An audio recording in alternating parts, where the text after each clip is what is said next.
So way back when I started the church, way back a whole year ago, there was a time where I was sending out messages to some of the brothers, and I don't know if you guys remember these or not.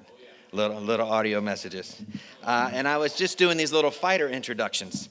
And if you're not a fighter, sorry.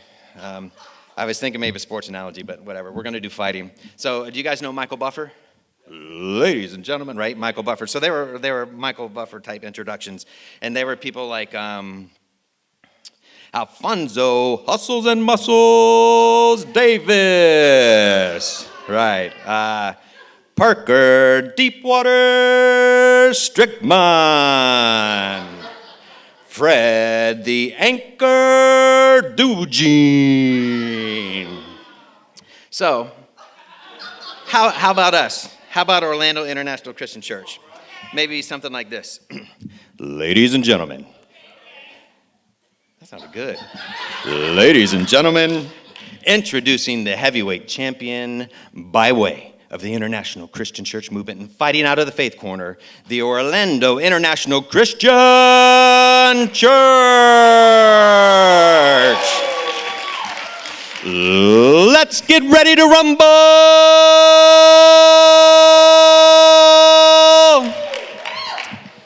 So, by the way, that is the sermon title. Let's get ready to rumble. Let's get ready to rumble. Why rumble? Why rumble? Because if you're trying to live by faith, you better know it's going to be a fight. Every day is going to be a fight. A constant fight. Your faith walk, the way you live, the way you talk and walk and interact, people, everything, it's going to be a fight. See, because you need to make sure you're not deceived. Don't be naive. There is an adversary. There is an enemy, and he's out there looking for you. And in case you don't know it, before you go outside, because I don't want you to be shocked, we live in a fallen world. And things are not great out there, and people aren't so great out there either. And then if the adversary in the world weren't enough, you're going to battle against yourself. So make no mistake, it is going to be a fight. When they introduce fighters, they're always like, this is the undefeated, with a record of 20-1, right? And they're always trying to tell you something about the fighter, how great they are. What about somebody who's fighting for the first time? I'm 0-0. I've never been in battle. I don't know what's going to happen up there. So how do we hype you up? We talk about, you're training. They train under this person. They have this. They have that. You got to believe, they're going to be great. All right, so what about us? What is our training?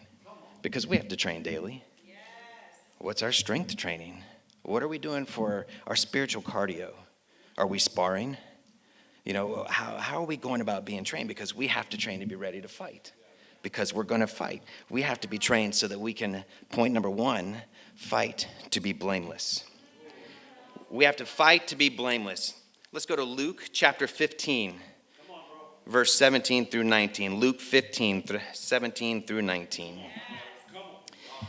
And the Bible reads, when he came to his senses, he said, how many of my father's hired servants have food to spare? And here I am starving to death. I will set out and go back to my father and say to him, Father, I have sinned against heaven and against you. I'm no longer worthy to be called your son. Make me like one of your hired servants. It's a great parable. The thing on this one is it was so egregious. Basically what the son was saying to the dad in the beginning was, you're dead to me. You're dead to me. Let me have everything that's going to be mine when you die. I'm not going to wait till then. Give it to me now. And in the story it says he went out and he lived wealthy and wild living, wealthy. Now, I don't think they had paper money back then. No paper money. It was all coins, right? So he wasn't in the club, but maybe he was flicking out the goal. Who knows? We don't know what wealthy living was. Yeah, you catching? We don't know what wild living is, but we can imagine it. The partying, drugs, drinking, sex. We don't know, but our mind can say we can imagine. And what we have a tendency to do is we tend to look at that prodigal son and say, oh man, that kid was a wreck. Thank goodness that's not me. Yeah, he should have come crawling back and he should have been saying, man, I have sinned before heaven and I have sinned before you and I'm not worthy to be called your son. But the thing is that when we do that, what we're looking at is man's standard and not God's standard. What is God's standard? Sin is sin. We can't look and say, well, yeah, a little bit of sin, but my sin wasn't that bad. It's all sin to God. In everything that we do, we need to be broken like the prodigal son. We need to come before God the Father and say, I have sinned before you. Every sin is egregious to God. There's no rank and order. Sin is sin. And we have to be broken like that every day. We have to be broken about that, about everything we do. And we have to know that this is to be based on God's standards. We have to be blameless. We have to be above reproach. Now, if you're visiting, that may not mean anything to you, but if you come here regularly, you've no doubt heard above reproach. Yes. It's just kind of a way of saying blameless, above reproach, to be pure, to be evaluated in a way that nobody can say, look what you're doing over here. And the other day I was eating lunch with Mariah. Where's it? Mariah and Shanice. And at the end of lunch, they're like, oh man, we got to go. Open the door and they're walking in. And I said, yep, well, we want to be above reproach. And I'm telling you, I don't know how they didn't give themselves whiplash, turning around to look at the old guy. Because one of the ways it seems that most people look at above reproach is the way that we interact as men and women, as brothers and sisters, that my conduct with a sister be above reproach. And I looked at him and I was like, it was funny. Because I'm sitting there thinking, do you know how old I am? I've got daughters that are older and younger than you. But it just occurred to me that idea of above reproach, it's not just in our conduct with brothers and sisters. That's our daily walk, right? So every aspect of our life should be that way. In other words, we can't be I don't want to say other churches. We can't be hypocritical, right? We can't be that one day a week Christian, that one day a week disciple who walks away and is living in sin, not just in the world, but of the world. Like all in the wrong way. But on Sunday, I dress it up, I look pretty, I smile, amen, do all the good stuff one day a week. We got to be out there every day of the week. In other words, our church face, our church face, that needs to be our only face. Our A game needs to be our only game, right? Now, this isn't to say that you can never make a mistake. It's not about mistakes. It's not about that at all. It's about patterns. It's looking for patterns of behavior. It's about progress, not perfection. So let's look at some of those areas in our life. How are you with time? How are you with time? And I know I've said this a lot, and I think it's one of those things where people are going to be like, man, brother, does he ever stop talking about time? Time. Are you where you're supposed to be when you're supposed to be there? Not just church, anywhere. When you say, I'm going to be there, or your boss says you need to be here, do you show up on time? All right. Are you present but not prepared? I joked the other day and was saying, what if we locked that door at 3 p.m.? How many people would be stuck on the other side of it? How many? It was right. So if you get in and the door shuts just behind you at 3 p.m., guess what? You're late because the worship has already started and you're not here and you're not ready. You're here, but you're not ready. How are you with your time? Right? I had a friend, I have a friend and a mentor who for years has said, if you're not 15 minutes early, you're 30 minutes late. And I think it's absolute truth. When it comes to your time, are you fighting to be blameless? What about work? When you show up at work, how are you dressed? Are you just dressed bare minimum, standard, whatever? Or, are you standing out? Are you stepping up your game? How's the quality of your work? Do you sit up straight or work a little harder when the boss is walking by? What's the quality of your work? Are you only doing your best when somebody's watching? Are you fighting to be blameless? How about when you're alone? Tell me about the music you're listening to when you're alone. Tell me about the things you're watching on TV when you're alone. Tell me about the website you're going to when you're alone. Are you binge watching TV? Tell me, brothers, maybe some sisters, tell me about your video games.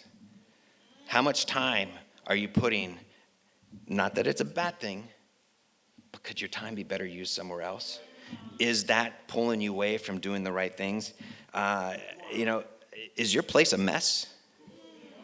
Is your place a mess? I talked about this as SOC, the 60-second rule. If it can be done in 60 seconds, do it then. Don't just stack and, just pile it up as you go. If it can be done in 60 seconds or less, do it now. Otherwise, you end up with a 60-minute mess because you're a 60-second slob. Right? Are you fighting to be blameless? How about your life as a disciple?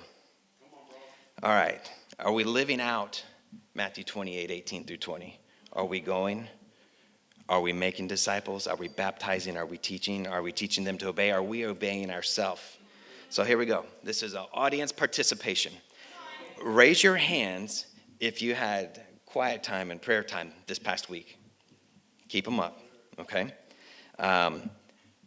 Keep your hand up if you went to church or midweek or Bible talk last week.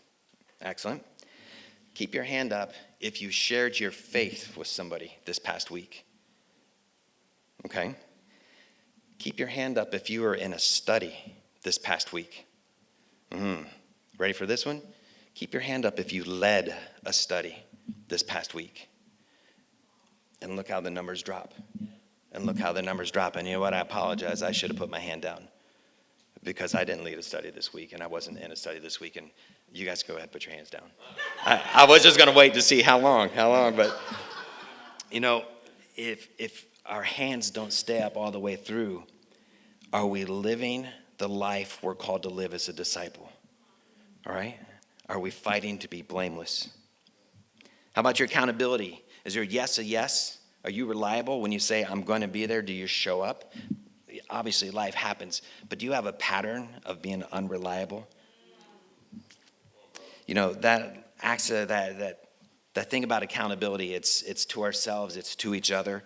And it's not just show up, and it's just holding each other to a standard. And I'm going to call out Parker. Well, I'm going to mention Parker's name because he called me out. Last week after church, I went to Bento's with Chris and Parker and Jason. And I got food and I got a water cup. And we ate and we were talking. Not like it was boring, but after a while I was starting to get a little sleepy. And Chris got up and went to the restroom, and I slid out and I took my water cup. And I went over to the soda machine and I got about an inch of soda and threw that soda back. I was like, all right. I can't remember if it was the next day or the day after. And I'm going to just kind of paraphrase the conversation. Parker was like, brother, I got a question. When we were at Bento's the other day, did you pay for that water cup? And I was like, nope. And he said, you got soda? And I said, yeah. And he went, huh. And I was telling Alfonso this morning, Parker has a way of punching you when you don't see the punch coming. And he could have said nothing from that point, and I got it. But you know what he actually said to me? What about Jason? What about Jason? Did he see it? Did he notice it? And what does he think? And it's that level of accountability to each other that's cool. And I was sharing this story with my sister, and my sister was like, oh, man, that's wow. She's not a disciple. She's not necessarily against church, but church has really turned her off for a lot of different reasons. But I was telling her this, and she said, man, that's really cool. And she said, why don't you go back to Bento's and pay for that soda? And I was like, oh, man. She's like, you stole. What about some reparations? So I told my sister, who's in Michigan, that I'd give her a shout out and say, thank you, Michelle. I went to Bento's before church, and I paid my $2.67. And I asked to speak to the manager. And the manager came over and I said, hey, I just want to apologize because it was brought to my attention by somebody that was with me earlier this week that I stole. That I took a water cup and didn't pay for a soda, and I took a little bit of soda. And the lady was like, oh, no, it's okay. And I was like, no, it's not okay. It was wrong. So I came to buy the soda today. And she was really amazed. And she said, man, that is so incredible. She gave me a certificate for a free meal. No, she didn't. But that would have been cool, right? That would have been awesome. Yeah, everybody's going to be going to Bento's. Hey, I got my cup. But you know what she actually said? What she said was, you know what, we expect it. We expect it. And how sad is that? That the expectation is people are going to say water and they know they're going to steal the soda because it's stealing, no matter how small. You know, so when we have these things happen in our life, how do we respond? Are we humble? Are we proud? You know, Parker could say, well, brah, it was just an inch. But it was wrong. I could have said to my sister, you know, reparations, like, come, you know, I'll go another time, whatever. But instead, when these things are happening, we need to receive it and humbly say, thank you, my brother. Thank you, my sister, for bringing this to my attention so that I can be held to that standard, to God's standard. So how are we doing when we get corrected? Are you fighting to be blameless? Because after you fight to be blameless, you also need to fight for your faith. Point number 2, fight for your faith. Amen, bro. See, faith is believing that God is God and God can do what he says he can do and he will do what he says he's going to do. Right? When you talk about fighters, you know, like, oh, this fighter is undefeated, you know, and there's records and all that stuff. Nobody sitting here is undefeated. We've all messed up. We've all been defeated by sin in a moment. So we're not undefeated, but we are not defeated because we're here. And you fight for the faith. You know, in that process of fighting, we're all going to mess up. And sometimes the knock is going to be harder, and sometimes we're going to get knocked down. And if you haven't been knocked down yet in life, well, get ready, because it's going to come. And I hope you get knocked down. You need to get knocked down. Because until you get knocked down, until you're laying on the ground, until you're hurt and broken and bleeding, you don't know what you're made of.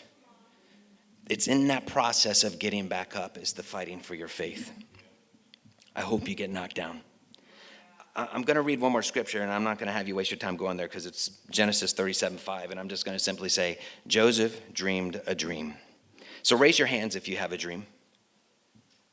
Nice. All right, I got to be honest, that was more than I was expecting. But for those of you who don't have your hands up, why not? Why not? What is a dream? God uses dreams. So what is a dream? All right, a dream is something that God is laying on your heart. Now, obviously, we need to be humble before God, but we should also be bold before God to say, God, this is my heart. This is my heart. And if I could have it my way, this is what my heart, my dream is. And then you humbly wait for what God's going to do in that moment. But what's the difference between a dream and a goal? How many of us have goals? Is there a difference between a dream and a goal? Yeah, absolutely. You know what a goal is? A goal is like, I'm working to accomplish this. What's the difference in a dream? A dream is a vision. A dream is something that is so big.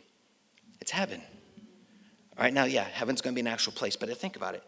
Heaven was painted as this amazing sea of glass, streets of gold, walls of jasper, pearl gates. What if the description of heaven would have been like, well, you know, on the front streets, there's like a little bit of gold plating, and most of the potholes have been filled in. They're not too bad, right? And that sea of glass, well, it's more kind of like this wavy saran wrap, but in the right light, it's beautiful and reflective, right? And the walls of jasper, well, you know, we had a supply issue. So what we actually have is some particle board, right? But it has wood grain. It's got a wood grain. It's really nice. And those pearls of jade, well, it's really just kind of this shiny veneer. You know, you'd be like, I live there already. Why am I going to endure? Why would I be willing to change for conditions I already live in now? The vision, the dream of heaven is so big that you're willing to endure and push through and overcome and stay in the fight, right? So when you look at Joseph's dream, his dream was big. It was big enough to help him endure. You know, his brothers would bow down before him. His parents would bow down. Can you imagine God placing a dream in your heart that's so big that people are bowing down to you, right? So that's a big deal. So he did what anybody would do. He went to his brothers and was like, I had this dream, right? And his brother said, oh, man, that is amazing. We're going to do everything we can to encourage you and support you, right? Well, no. They hated him. They beat him. They were going to kill him, except one of the brothers said, no, let's not go that far, but hey, why don't we just sell him into slavery for his dream? Sold as a slave, things start to get a little bit better, and then bam, falsely accused and thrown in heaven. In heaven, things start to get a little better, and overall, he ends up being second in command of Egypt. But it was 14 years. 14 years. How many people give up after 14 minutes? Don't raise your hand. You're not wearing a military uniform and you gave up after 14 minutes. I promise you that. You've endured some things. How many people give up after 14 rejections? How many people give up because they went out and shared 14 times and had somebody kind of be a little ugly to them? How many people give up after 14 months? How long will you fight? How long will you endure? You know, that answer, it's going to be, it's in your thoughts, it's in your words, and it's in your patterns. Are you a starter or are you a finisher? Do you think and use words like, rights and privileges? Or do you use words like obligations and responsibility?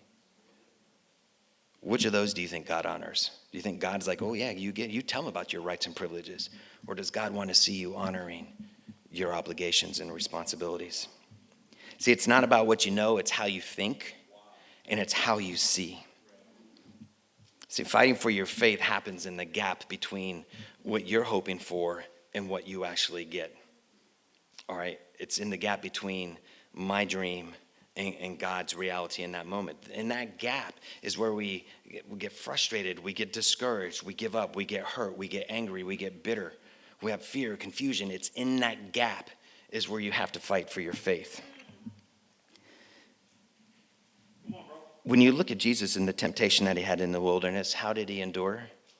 He spoke the word. He spoke God's word back over the enemy. How are you doing at speaking God's truth into your life while you're in that gap and you're fighting for your faith? You know, you look at Joseph and it was 14 years. How about Hannah? 60 to 70 years old before Samuel was born. Okay? How about Sarah? 90 years before Isaac was born. How about Jerusalem? 400 years before it was delivered. How long will you fight and endure for your dream? See, God wants to bless you greatly. God wants to deliver you greatly. God wants to use you greatly. But you know what? You probably are going to have to be tested greatly. So how are you doing on that test? What are you thinking? How much longer? Look how hard I'm working. Look at all this that I'm doing. What's going on with this? God, I'm doing everything I'm supposed to be doing. How are you doing with your test? How's your attitude? You know, are you a whiner? Are you getting bitter? Are you getting jaded? By the way, if you're a complainer, one of the things I'll ask you to consider is your circumstance something that's come against you, or is a circumstance that's created because you won't change? Don't complain if you're not willing to change. Are you a Philippians 2:14 disciple? Do all things without grumbling and complaining. Let's look at Romans 8:28. Romans 8:28. And we know that in all things God works for the good for those who love him, who have been called according to his purpose. All things for the good. That's not all things for your convenience. All things for your timing. All things for your desire. All things for the way you want it to go. So when you suffer and when you're challenged and when your dream is delayed, you have to know in faith that it's going to be for your good.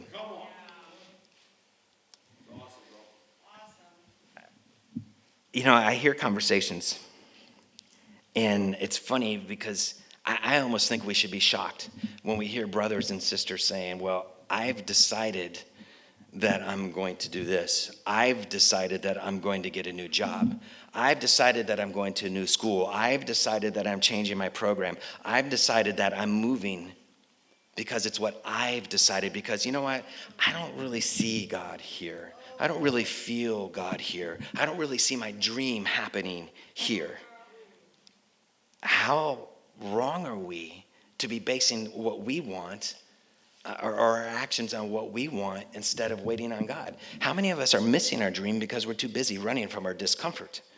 We're too busy running to find the thing that we don't see in front of us. Maybe we're missing our dream because we won't just be still and wait on the Lord, because your dream is coming to you in God's time.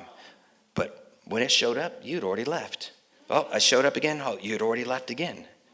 We have to be willing to endure the discomfort. We have to be willing to overcome. We have to be willing to chase the dream. So here's this. If there's one thing you get tonight, this is it. This is the key. This is the gem. Okay? What is the key to bring God's timing in alignment to your timing? What's the key? Get rid of your timing. Get rid of your timing. Quit trying to get God to match up with your timing and just fall into God's timing. It doesn't mean you don't have your dream. It doesn't mean you do the stuff that you're trying to do, but you let God be God. Quit focusing on the outcome and focus on the process. The example I use for me is, God willing, I would love to be an evangelist. I would love to lead a church one day. That's my dream. But if all I ever think about is evangelist, lead a church, what am I really doing? If Chris, Matt, and Kip called tomorrow and said, Earl, we got a church, you're going, whoo, am I ready? I mean, yeah, God qualifies the called, but if I'm not living my life every day to simply be the best disciple that I can be, to make sure that my faith walk is what it should be in my quiet time, in my prayer life, what am I doing? How am I doing? If I can't do these things, how am I going to lead anybody ever in the future? So between now and your callings, between now and your dreams, are you fighting to be blameless? Are you fighting for your faith? Are you fighting for point number 3, coming in for a landing? Fight the good fight.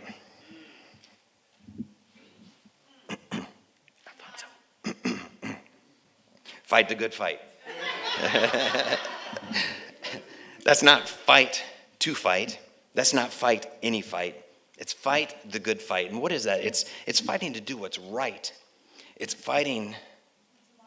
Yeah. Is it? Am I getting raspy?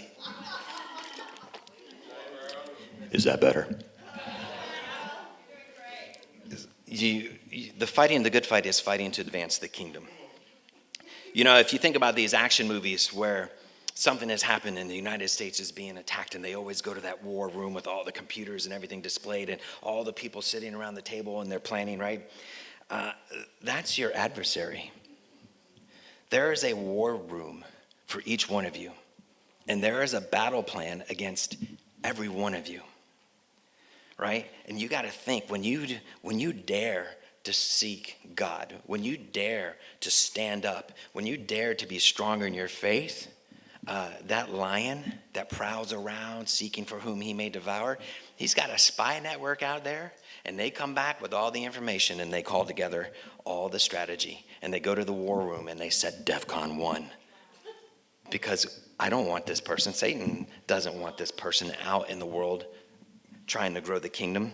And we look at the battle as saying, we know Satan doesn't win in the end. We know.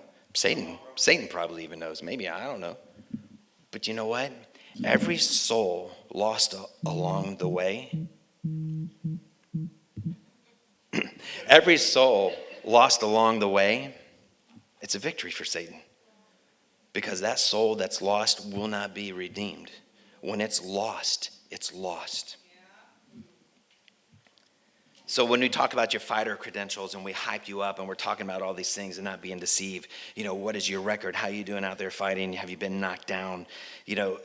Satan's battle plans are overwhelm you with obstacles, overwhelm you with challenges, overwhelm you with difficulty, or overwhelm you with comfort, overwhelm you with an easy path. Because they're both how he's going to come at you. And it's never constant. He's going to switch it up. Because what happens when things are going great in your life? How strong are you leaning into your faith? When it's easy peasy, smooth sailing, right? The wind's in your hair, it's a sunny day. How much are you leaning into your faith? Anything that gets you off the path, anything that gets you distracted, and those obstacles that make you say, I can never do this, I can never overcome, I'll never be enough. That's how he's coming at you. And he's studying you. He's a student of war. He's watching, he's studying. He knows your weak point, and he'll ping on it, and he'll attack and attack and attack and attack. And you know what? And then he comes back one day and he realizes, oh man, he's built up this defense. She's shored up. She's ready for this battle. And ping, ping, ping, while he sneaks around. Let me test his flanks. Let me test that rear guard. It's always adapting. It's always an effort to overcome. And it's like any great, let me see, how about Ali and Frazier, right? These great matches. How about Sugar Ray Leonard and, what's that? Oh, I wasn't going to say Hearns. I was going to say, what was the name? Well, all right, we'll just go with Rocky Balboa. That's a good one. No, I was like Sugar Ray Leonard and Roberto Duran. All right, how about Mayweather, Pacquiao? Right, these great warriors, right? So you go, maybe you win, maybe you lose. But then you look at the tape. What can I do different? What can I do better? That's what we need to be doing. But you know what? Don't make a mistake, because that's what Satan is doing also. Let's go to 1 Peter 1, 6 through 7. 1 Peter 1, 6 through 7. And the Bible reads, in all this you greatly rejoice. Though now for a little while you may have had to suffer grief in all kinds of trials. These have come so that proven genuineness of your faith, of greater worth than gold, which perishes even though refined by fire, may result in praise, glory, and honor when Jesus Christ is revealed. You know, there's the other translation that says trials of fire. Trials of fire. You know, these are the challenges. These are the temptations. These are the giants. These are the mountains. These are the things that are coming before you. So how do you endure? We're going to go to Psalm 34. And I'm going to read 4, 6, 7, 15, 17 through 19 and 22. But go back and read the whole thing. I sought the Lord, and he answered me, and he delivered me from all my fears. This poor man called, and the Lord heard him. He saved him out of his troubles. And the angel of the Lord encamps around those who fear him, and he delivers them. The eyes of the Lord are on the righteous, and his eyes are attentive to their cry. The righteous cry out, and the Lord hears them, and he delivers them from all of their troubles. The Lord is close to the brokenhearted, and he saves those who are crushed in spirit. The righteous person may have many troubles, but the Lord delivers him from all of them. The Lord will rescue his servants. No one who takes refuge in him will be condemned. You know, our fight is our fight alone. It's your faith that you're going to have to stand on when you look at your obstacles and your giants and these mountains. It's your faith alone. It's your fight. But you don't fight alone. You fight with the God who promises all of these things. You know, I know you're tired. Fight. I know your body is hurting. Fight. I know the demands are high. Fight. The expectations can be overwhelming. You fight. I know you're scared. Fight. I know you're worried. Fight. I know your heart is broken. Fight. You fight every day, and you fight to overcome. You fight to endure, and you fight. And you get up and you take one more step, and just one more step, and just one more step. And you wake up and you say, I am more than a conqueror. I'm going to fight. Amen. My hope is in the Lord. I'm going to fight. I can do all things through Christ who gives me strength. Fight. Yes. The Lord is my refuge. Fight. The Lord is my strength. Fight. The Lord is my strong tower, my sure defense. Fight. The Lord is the Lord, the God of possible. Fight. The Lord is a warrior. Yahweh is his name. Fight. And you fight every day, and you endure every day. You have to, because I promise you, there is somebody out there that needs you.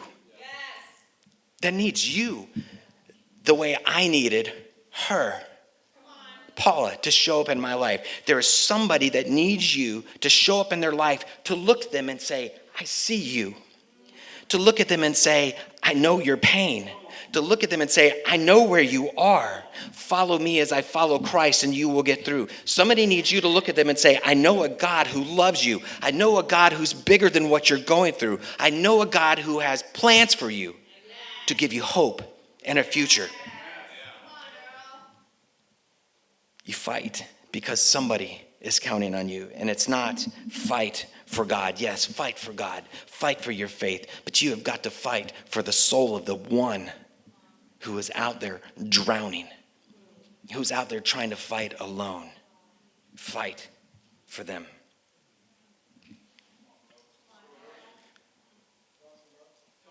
Don't let your story, don't let your battles, don't let your hurt, don't let your life be wasted.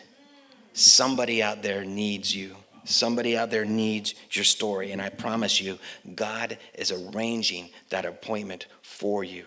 Show up. Show up. Yes. Fight to be blameless. Fight for your faith. And fight the good fight. To God be the glory.